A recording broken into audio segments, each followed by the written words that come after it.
When one of the National Football League's oldest teams needed to install 5G cellular antennas at their home stadium, they called GPRS to provide precision concrete scanning and imaging services and ensure the safety of everyone involved in the project. Project manager Joshua Schmo brought GPRS concrete scanning services to the Kansas City Chiefs' Arrowhead Park, where the defending Super Bowl champs were looking to boost their fans' cell phone signals on game days by installing 5G antennas throughout the 51-year-old stadium. Now, like many stadiums and arenas in the United States, Arrowhead Park is a cashless facility, and many fans who attend games do so with digital tickets saved on their mobile devices. It's essential that these devices can function properly, so that everything from admission to popcorn purchases goes off without a hitch.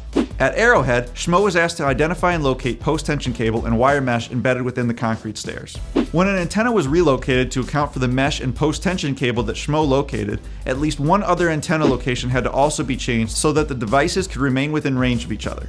Schmo would then verify that the area in which the other antenna was being relocated was also clear of subsurface obstructions. When sawing or coring concrete, it's essential to avoid striking support structures such as post-tension cable or rebar. Damaging these elements could cause a catastrophic structural failure that leads to costly repairs, severe injuries, even deaths. Wire mesh typically serves no structural purpose in a fully cured concrete slab. Its primary function is to support the concrete while it's curing, so it's not usually necessary to avoid this material when cutting or coring concrete. However, it was no problem for Schmo to tailor our concrete scanning services to also identify the mesh's location so that it could be avoided during installation of the antennas. Scanning the concrete at Arrowhead helped the project team avoid costly delays and dangerous mishaps as they worked to improve the fan-going experience at the stadium. From skyscrapers to sewer lines, GPRS intelligently visualizes the built world to keep your projects on time, on budget, and most importantly, safe.